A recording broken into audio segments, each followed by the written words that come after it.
Full confession, I'm still bananas for Nano Banana. Google Gemini's AI image editing and generation model. But did you know you can use Nano Banana outside of Gemini? Because you can. Nano Banana is available in Photoshop Beta, and here's how to use it.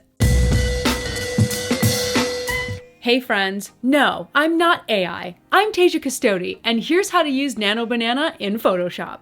First, you'll want to head to your Adobe Creative Cloud account and then head to your apps and click on Beta near the top. Here, download Photoshop Beta if you haven't already. A lot of the AI image editing and generation tools like Generative Fill, for example, are tested out in Photoshop Beta before they make their way to Photoshop. And pro tip, I still find Photoshop Beta excels when I'm working with any of these generative AI tools over Photoshop, even for the ones that have already been implemented in Photoshop. I have no idea why. So in Photoshop Beta, once you've got the image you want to edit, you're going to need to make a selection. Now you can do this multiple ways, which we'll go over a few in this video, but for this, I'll just use the marquee tool, and then I'm gonna click on Select Subject. I can leave it just like this if I want, just to quickly edit this subject. However, of course, you can also select the invert selection tool to select the background if you wanted to quickly change the background. That's how you would do that. So regardless, the next steps work the exact same. Now, you might be familiar with the generative fill option, so go ahead and click on that. Now, here's where it gets interesting. You should notice a little FI icon, or perhaps another icon if you've already been playing around in this area. Click on that to change the model. So here you can now choose Gemini Nano Banana as the model rather than Firefly. So when you click on that, you're going to notice that the icon has changed to a G, so you'll know you're utilizing that model. And now we'll simply describe the change we want to make. So let's say make her top solid maroon and make her skirt black. I'm gonna click on generate, and then in about 5 seconds, here's what we get.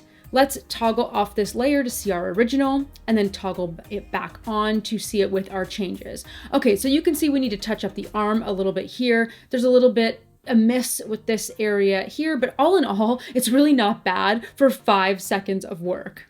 But of course, that's not all you can do with Nano Banana inside Photoshop, because one of the strengths here about using Nano Banana in Photoshop is that you can better control the selections while maintaining character consistency. And I find that sometimes you don't even really have to be exact with your selections, which is perfect for a Photoshop novice like me. It makes it so much easier. Here's what I mean.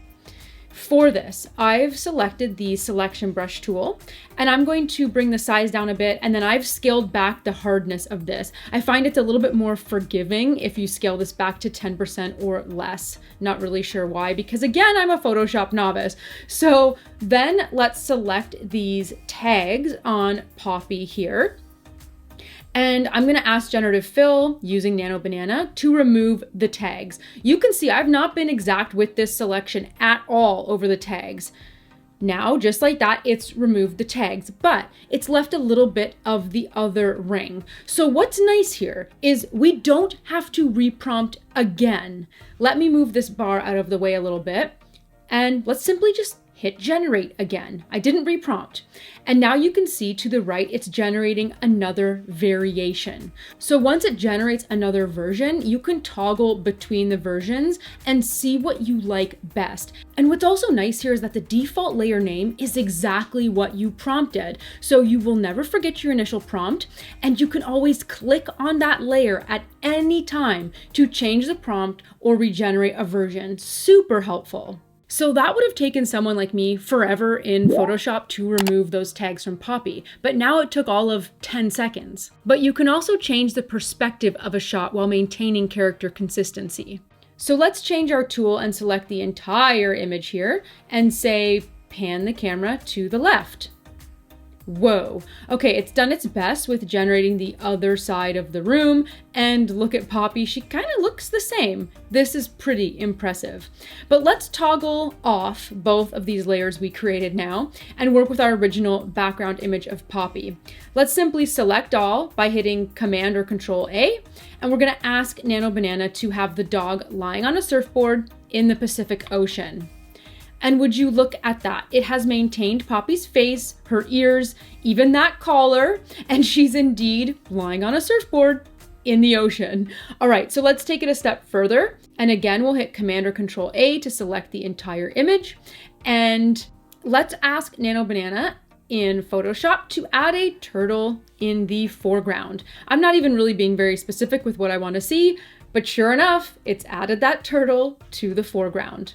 And yes, you can combine photos and keep making further tweaks in separate layers. However, I do notice some hiccups the more things you try to change or the more detailed the photo. Now, in terms of prompting Nano Banana inside Photoshop, there are things you want to keep in mind, like style, composition, and subject, and so on. But if you want an entire tutorial on how to use Nano Banana inside Gemini, I have an entire video for you. You're in luck. So you can watch that by clicking up here or via the link in the description below.